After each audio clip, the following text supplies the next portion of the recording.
So thank you everyone for coming, for listening to our tiny chat before, or if you joined us now, very welcome to our last event from the Carolina Center for Jewish Studies. We are very happy that the Association for Jewish Studies sponsored this event.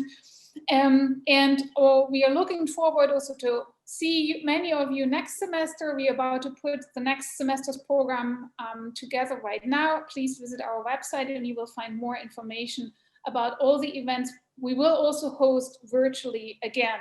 So my name is Ruth von Bernuth. I'm the director of the Carolina Center for Jewish Studies. And I would like to introduce Robin, and I don't want to start with her dissertation, but actually I want to introduce her with two other things she's done, because this shows actually really well what graduate students do besides writing their dissertations, going into archives, digging out material nobody has looked at. So Robin did teach a course this semester which was called Cult and Contagion. And he got a praise from a student I think I share with you, because I think this also shows why we need to teach in the humanities, why we teach courses with titles like Cult and Contagion. The student said, she said she met the most amazing people and learned information she could never have found using Google. And I think that's why we're here. That is all we ever want to hear. That's so nice. And the other thing which I highly recommend, and I will post this in the chat, is that Robin is involved with a project which is called New Books in Jewish Studies. I will share this link later in the chat again, but that's a very interesting podcast, and I like to listen to it as well. And now to Robin's dissertation, and we will hear a little bit more later on. The dissertation examines the legal and cultural history of Ottoman Sephardi immigrants in Paris during the interwar period and the Holocaust. And her research has been supported by the Carolina Center for Jewish Studies, the Goodman Fellowship, and the Claims Conference Kagan Fellowship. And it has been also already published in Yad Vashem Studies. And I also will share a link to Robin's CV that you can look up her publication. Robin is currently an Association for Jewish Studies dissertation fellow, and so this talk is part of this fellowship. And next fall, she will begin a postdoc at UC Berkeley. So please let me welcome very warmly Robin Buller. Thank you so much, Ruth, for that really kind introduction, and thank you for having me here today. So Tina, if you're able to start the share of the PowerPoint, that would be fantastic.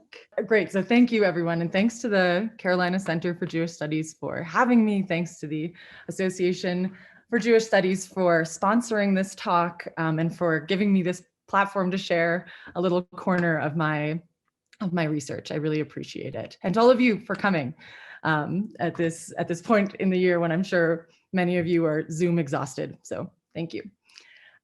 Great, so let's dive in. Tina, we can go to the first slide. Okay, so in the summer of 1934, leaders of the Ottoman Sephardi immigrant community in Paris, which was a group of around 35,000 individuals who were originally from Ottoman centers like Salonika. I've highlighted these centers just with little blue circles on the map here. So Ottoman centers like Salonika, Izmir, and Istanbul, cities that had become parts of Greece and Turkey after the Ottoman Empire fell, received a letter from the Jewish community of Volos, a town just south of Salonika in northern Greece, that on this map is marked by a little star. The letter explained to the Paris community that the Jews of Volos on the other side of the Mediterranean were in dire financial straits and desperately needed help to build a new synagogue. Citing an expanding Jewish population, shrinking funds, and a structure in ruin, the letter stated the following, quote, "Our community of around 250 families, 80 of whom are destitute and needy, risks going without a school and a synagogue. The current synagogue, which also serves as a Talmud Torah and which consists of a single room, was built around 1865. It then met the needs of a community of 20 to 25 families. But today, the Jewish population has increased tenfold, and the synagogue, in addition to being unable to meet current needs, risks falling into ruin given its dilapidated state. Soon it will be demolished by order of the state, and our community will remain without this house of prayers. Confident in the solidarity of Israel, we appeal to the generosity of all its sons. We ask them for their donations, large or small. We ask them to contribute to the building of the synagogue and the Talmud Torah of Volos, a community that is small in population, but large in spirit. End quote. So Ottoman Sephardi immigrants in Paris empathized with this struggling community located in the heart of the very region that many of them had emigrated out of just a decade before. They made it their responsibility to ensure that the Jews of Volos would not lose their synagogue. They formed a committee specifically for the cause and filled it with prominent Parisian Sephardi leaders, and used the Ottoman Sephardi immigrant press to solicit donations from all members of the community, expressing that when it came to helping fellow Sephardim, quote, borders are erased to make way for solidarity, which is universal. Belonging to the global Sephardi community, it was clear, transcended the boundaries of national belonging. Within months, they raised 12,000 francs for the cause, which was actually a fair sum when, as the organizers expressed, their own local Parisian institutions also needed financial support. For the Ottoman Sephardi immigrant community of Paris, helping their co-religionists was still a collective priority, even if they were far away. This event represents just one example of a broader phenomenon for Sephardi Jews after the fall of the Ottoman Empire. A regime that had at its peak controlled most of the southern and eastern Mediterranean, the Levant, and the Middle East, and with those regions, most of the world's Sephardi Jews, an ethnic minority whose ancestors had left Spain during the Spanish Inquisition and Edict of Expulsion centuries before. After the Ottoman Empire's demise, Sephardi Jews left the region by the tens of thousands, seeking new, safer, or perhaps more economically profitable shores in Europe and the Americas, with a significant number winding up in France. The connection to France wasn't an accident. Sephardi Jews had intimate cultural ties to the country. Beginning in the 19th century, Franco-Jewish schools began to dominate the Jewish educational landscape around the Mediterranean basin. And as a result, most Sephardi immigrants in Paris during this period arrived already fluent in the French language. But at the same time as this population was integrating into French and French Jewish life, they were settling and building their community, their businesses, homes in Paris. They were staking claims to French belonging and emphasizing their ties to the Republic. They were actively seeking to create a community in Paris, but at the same time, they were creating a transnational Sephardi community beyond France's borders, and to put in place a global network that would connect the now unprecedentedly dispersed Sephardi diaspora. All right, Tina, slide 2, please. So the mission of this transnational network went from an idea to a reality in 1932, when Sephardi immigrants in Paris founded an organization called the Confédération Universelle des Juifs Séfaradites, the Universal Confederation of Sephardi Jews. And for the rest of my time today, I'm going to talk about this network. I'm going to discuss its goals, its actions, and its meaning. And I'd like to outline several takeaways that I hope you can come away from today's lecture understanding. So first, the network created by the Confederation was transnational. It traversed national borders. It was global, but it also sought to create a community for Sephardi Jews around the world that was distinctly rooted in France and in French culture and Republican values. So this network was built outward from France, and it was done so deliberately. Second, by creating this global Sephardi community, the Confederation also wanted to convey a unified Sephardi culture and identity that was grounded not in, perhaps surprisingly, Ottoman or Middle Eastern traditions, but instead in their distant European ancestry and heritage. The Confederation, in that sense, wanted to Europeanize the way that Sephardim saw themselves, as well as the way that others viewed Sephardi Jews. And third, this network was about more than just identity, that sort of ambiguous entity that is hard to put our fingers on. It was also political. So by founding the Confederation, Sephardim in France and elsewhere hoped to be able to assert themselves in favor of Sephardi interests on the global Jewish stage. This was of particular importance during the interwar years, as Sephardim tried to compete with the more influential Ashkenazi Jewish organizations based in North America to secure permits for emigration to Palestine, which was at the time under British control.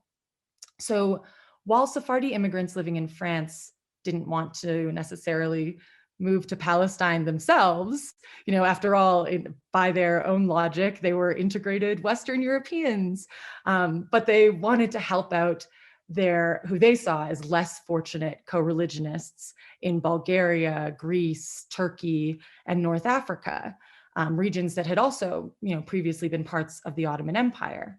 And in doing so, they adopted and projected attitudes long associated with French colonialism, sort of this Zionism for them, not for us type of mindset. All right, slide 3, please, Tina. Thank you. So the interwar years marked a new period of Sephardi dissolution.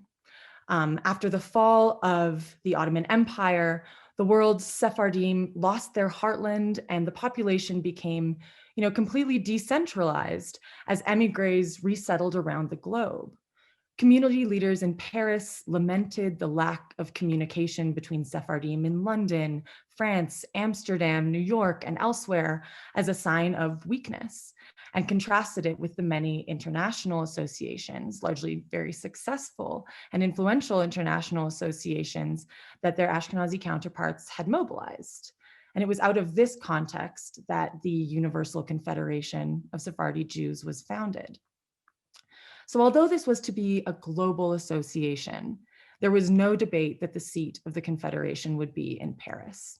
Their reasoning reflected both how Sephardi immigrants had swiftly adopted French imperial and imperialist rhetoric and were eager to Europeanize their collective identity. So first, they argued that Sephardim had more connections to France than they did any other country. Because of the decades of Franco-Jewish educational missions around the Ottoman Empire, mostly done on the part of the Alliance Israélite Universelle, this sort of Franco-Jewish educational missionary association. The Sephardim who were living in the Ottoman lands and then who came to France spoke the French language and supported French Republican values. They, along with Sephardi Jews living in French colonial North Africa, had been, according to the Confederation, quote, nourished at the very source of French culture. The French mandate over Syria likewise meant that France had legal power over the large Sephardi communities of Aleppo, Damascus, and Beirut.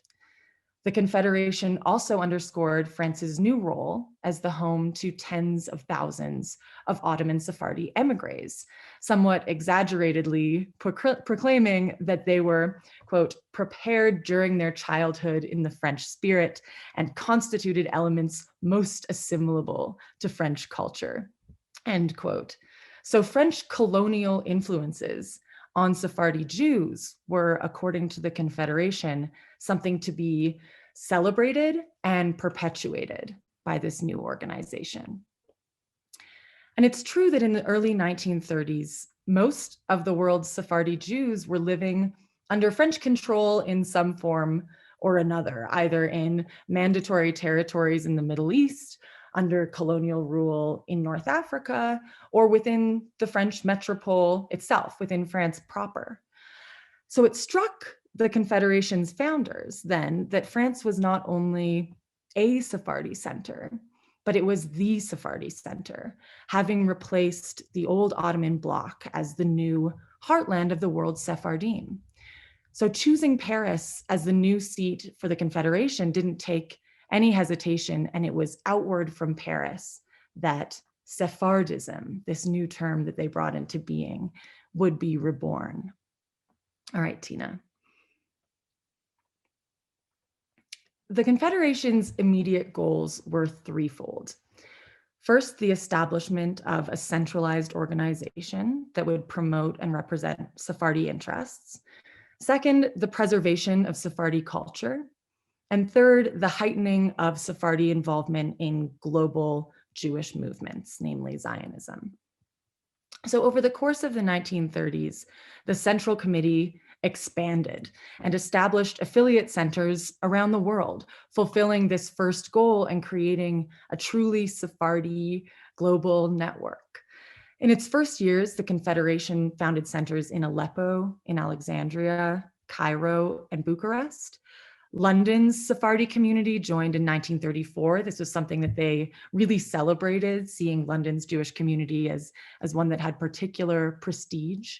And it was followed several months later by the historic Sephardi communities of both Amsterdam and Rome. By 1938, the Confederation had been joined by over 70 communities in 30 countries. So it expanded quite quickly. And this photo that I have on the slide here on your screens is of the first sort of conference that they had in 1937 in London that was attended by over 20 different communities. Obviously all male representatives because 1937. All right, next slide, please, Tina. So through unification, the Confederation sought to create a Sephardi Renaissance, in their own words, and a rebirth of Sephardi culture to rival Golden Age Jewish Spain, what they saw as sort of the pinnacle of not really just Sephardi, but of Jewish culture past.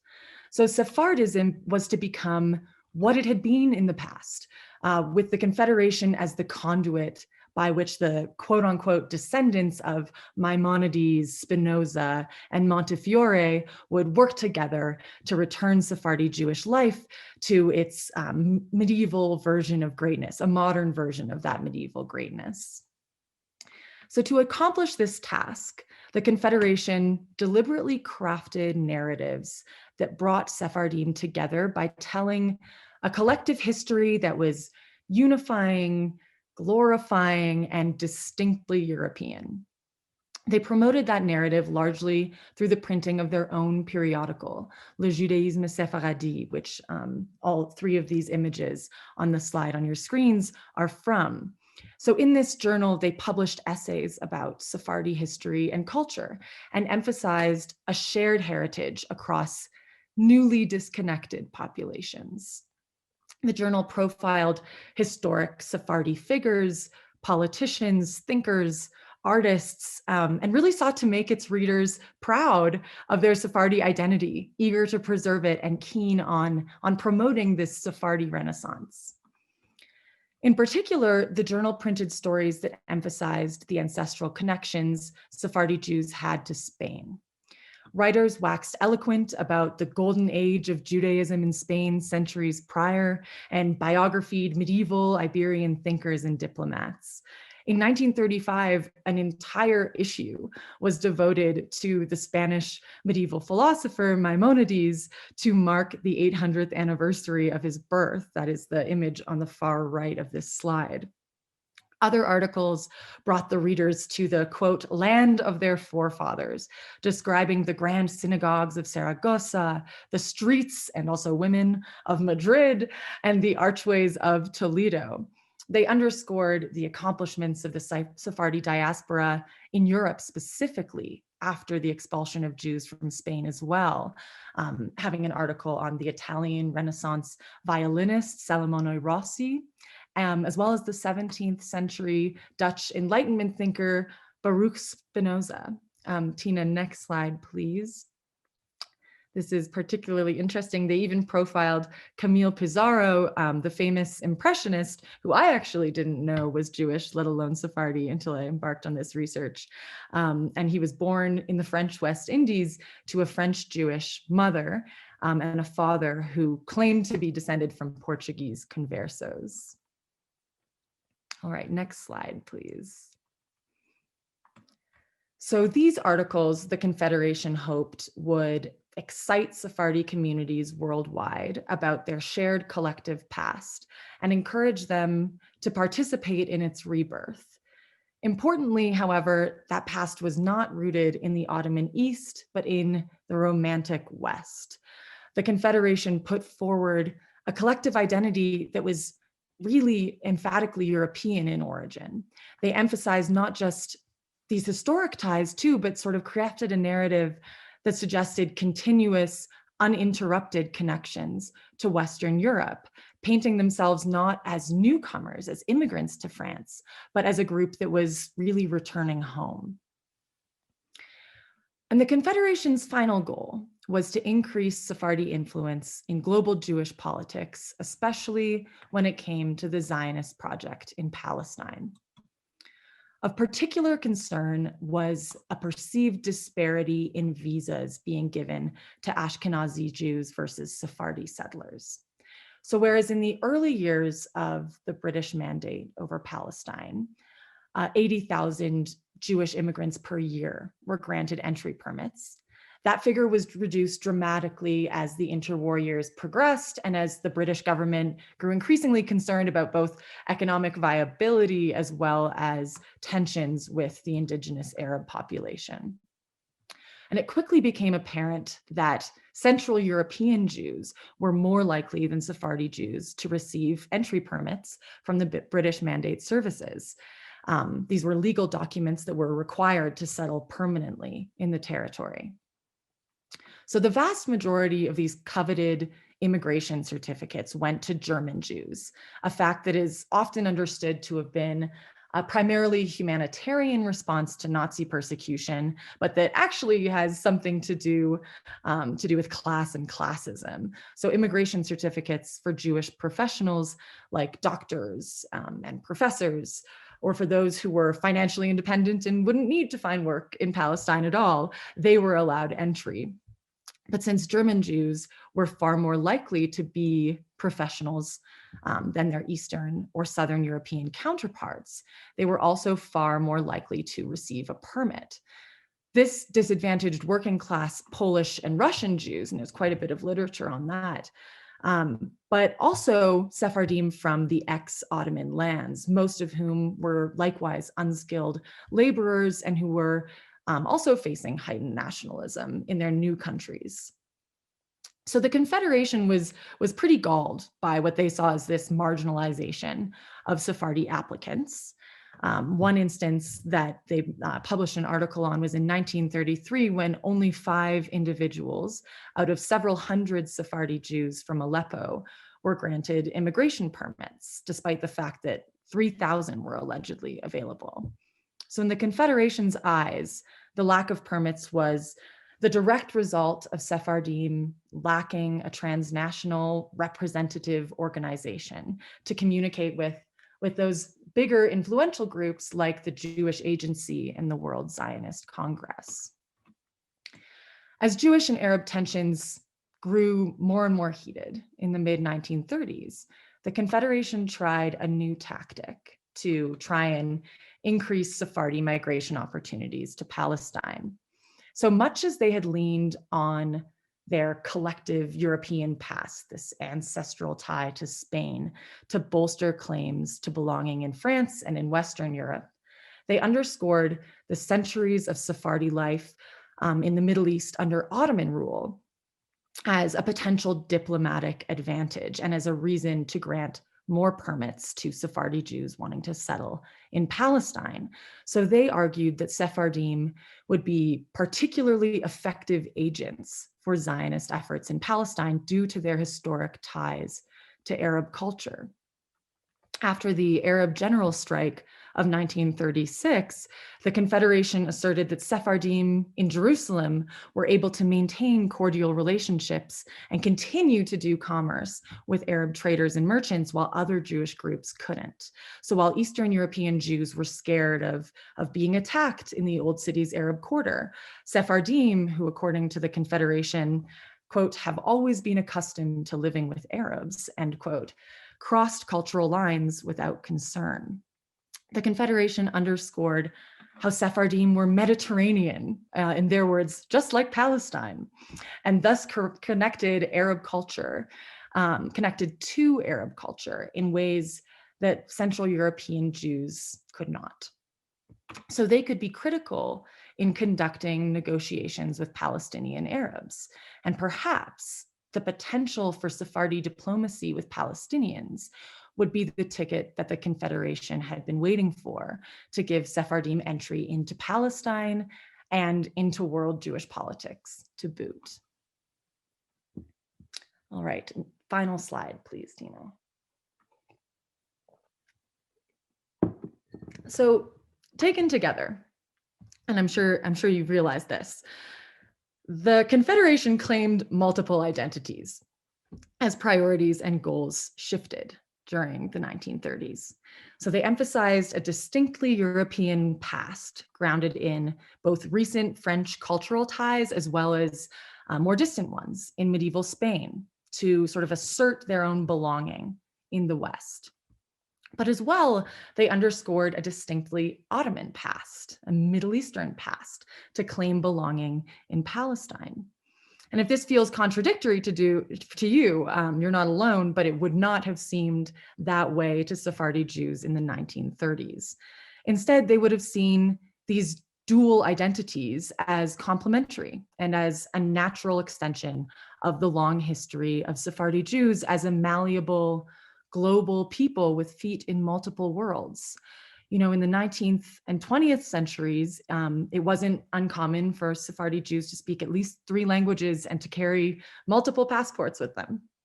So for Ottoman Sephardim in interwar Paris, being French, Sephardi, and Zionist were coexisting and layered identities.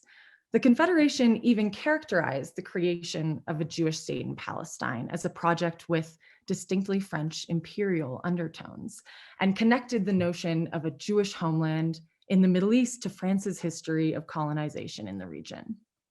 At the 1937 Palestinian Conference of France, they supported a resolution reading that, quote, Eretz Israel is reborn and growing under the impetus of the high principles that have for centuries been associated with the French influence in the Middle East.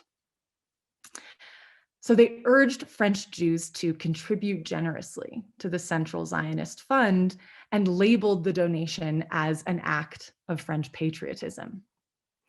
By this logic, supporting a Jewish state was not a rejection of Jewish emancipation and acculturation in the West, but instead it was an outgrowth of it. Zionism was, for Ottoman Sephardi immigrants in interwar France, an extension of the expansionist ideologies that the French Republic and French Jewish organizations in particular had been touting since the 19th century. And in that sense, this group of Jews who had themselves been the recipients, or at least on the receiving end, of French colonial efforts in the Ottoman Empire, adopted and recast the rhetoric of French Republican imperialism in a Zionist key. So I think that is my time. So I will stop there. Thank you so much, Tina, my extraordinary PowerPoint wizard. And thank you to everyone for listening. Thank you, Robin, so much. So I encourage everyone to put in your questions into the chat. We have already there are a couple of them, and I'll ask them. But then please continue to put in questions there. Ronnie's question was, how did you get interested in this group of Jews? Great question, Ronnie. One that I receive a lot. So I actually started my research on, it was from the angle of language. So I was doing research on the Holocaust, and I sort of stumbled into Greek Jews and was interested in what their experience was like in concentration camps, seeing as they didn't speak Yiddish, they mostly spoke Ladino or Judeo-Spanish. And so I worked on that for my master's, and then just by doing research on that group, found this population that migrated to France. And I already spoke French, so that sort of felt like a natural step. But it's one of those, like, take a few turns and then suddenly you're here and you've spent 7 years doing it, and I'm not entirely sure how either. And the next question is, in what ways, given that the Sephardim came from many different areas, did they see themselves as distinct from Ashkenazim, who also were very diverse, like German Jews? And I mean, then if you think of all the different European. Yeah, that's actually a good question to answer after the one I previously answered. It's largely through language and culture, but sort of, they were connected by a real ancestral past. Like, this narrative that was put forward in the journal that I described wasn't entirely imagined. It was real, if distant. So they had been concentrated in Spain in the medieval period, and then after expulsion in the 15th century, migrated outward and resettled mostly around the Mediterranean, all sides of it really, and the Atlantic seaboard after that. And so that's how these different nodes emerged.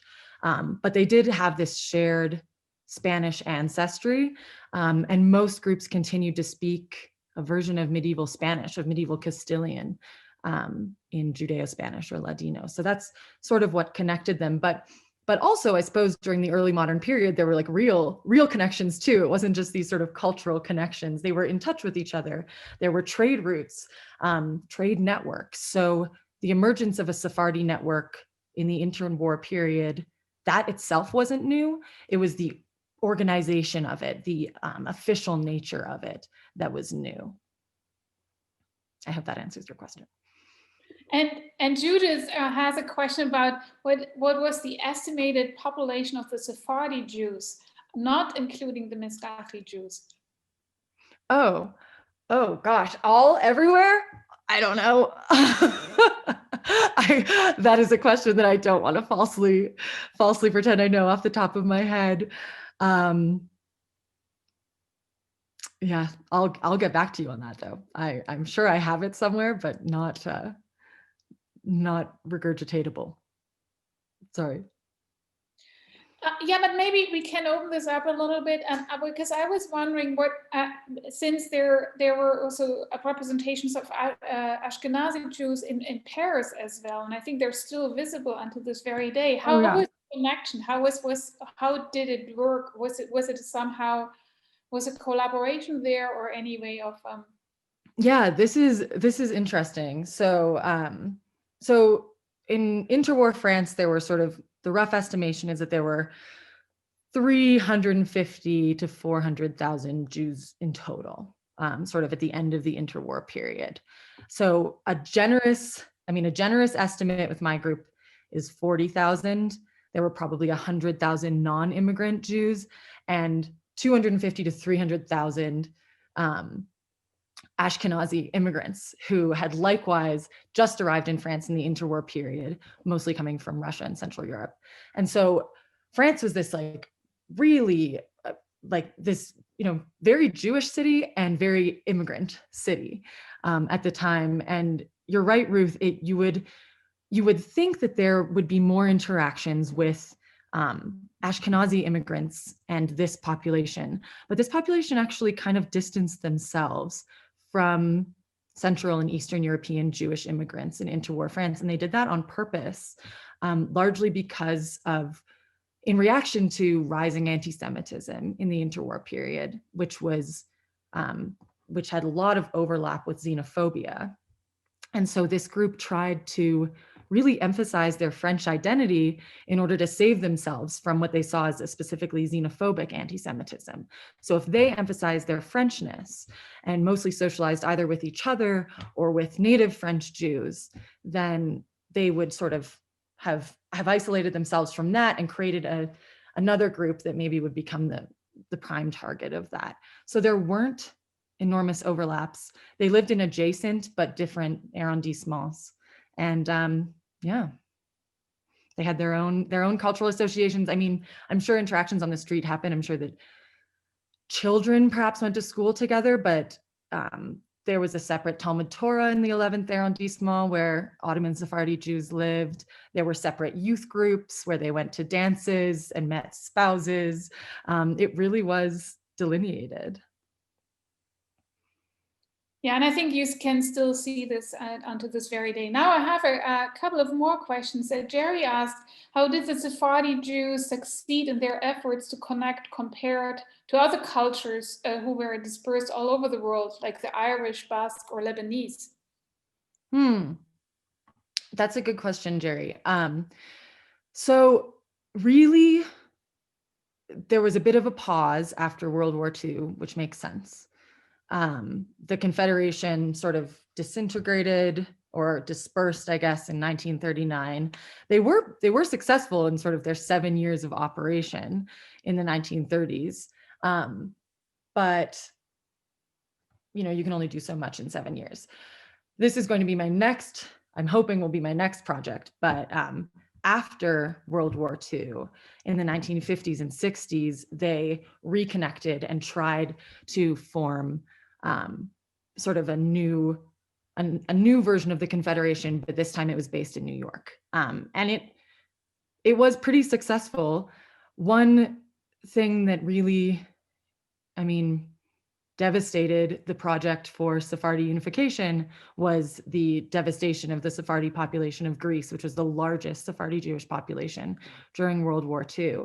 And so the world's Sephardi population was, vastly diminished after World War II.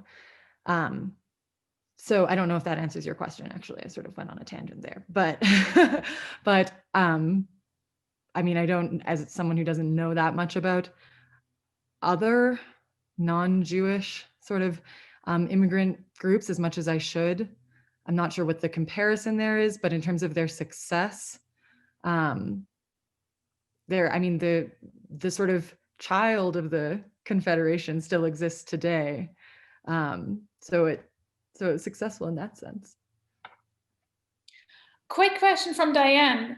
Were the French Jews mostly in Paris? Were the French Jews in general? Yeah, very concentrated in Paris, but there were other pockets. There was a big Jewish population in Lyon. There was actually another sort of subsect of this Sephardi Jewish immigrant group in Marseille as well that is interesting, but has like very inaccessible and hard to find archives. So I don't know how I'll study them, but maybe one day. And Laurie has a question, how did this group of Jews fare as Nazism was growing and it hold over Europe, where they're targeted more or less than their Ashkenazi counterparts? It's hard to imagine this group pride in their Sephardic identity while anti-Semitism was looming larger and larger. Yeah, that's a great question, Laurie. I have a couple sort of anecdotes that I can give that speak to that. So my project has now, mostly because I found so much material on the interwar period, sort of stopped in 1939. World War II is going to be more future work, so I haven't done the hard numbers. But I know from an estimate that the survival rate of this specific group was pretty much the same as that of native French Jews, but not of Ashkenazi immigrant Jews. So Ashkenazi immigrant Jews in France were deported at much higher rates than native French Jews and than this population. So in that sense, they were more able to survive.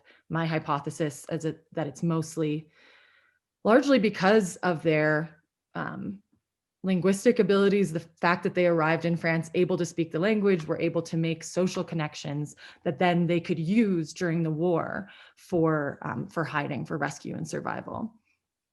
But this group also had just very different survival tactics than other Jews in France.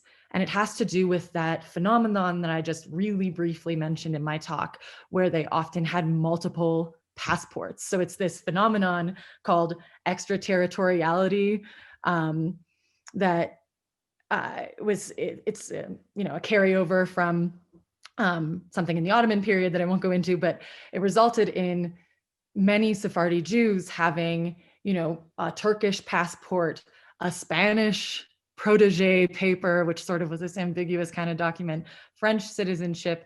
And so there was this one group of 2,000 Sephardi Jews, which I know doesn't sound like a lot, but if this population was around, 35,000, it's at least 5%, were saved by claiming Spanish citizenship.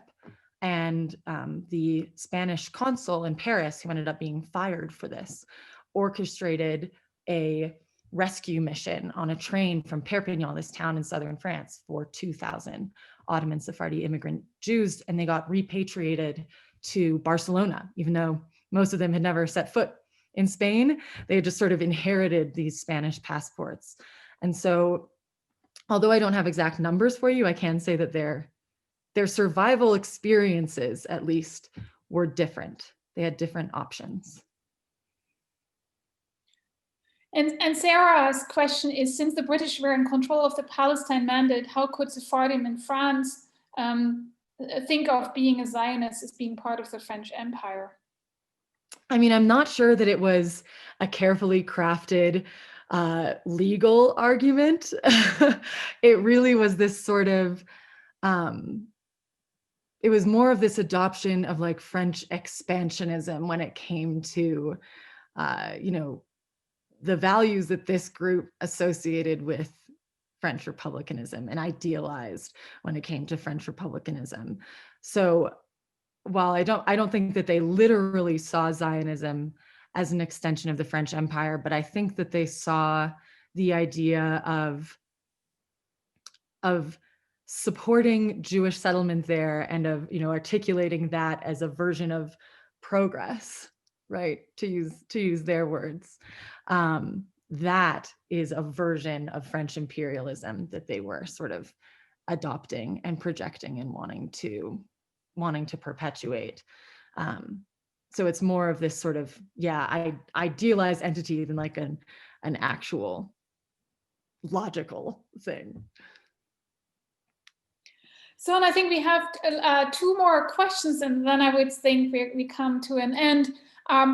One question is, did you come across the influence of Baron de Hirsch in responding to the plight of Ottoman Jews? Yeah, he's in a couple of the sort of those historical articles that I mentioned. They do talk about him and like his influence, especially in Greece. He sort of created several hospitals in Salonika. So they do talk about him. I don't know exactly what his direct influence was in terms of what I'm studying with the group after migration to France. But there was, an adulation for him. Yeah. And Judith tells us that Pizarro was actually excluded from the Jewish community because his father married the father's aunt, and then it was considered to be an incestuous marriage in Jewish law, and so the children were mamzerim.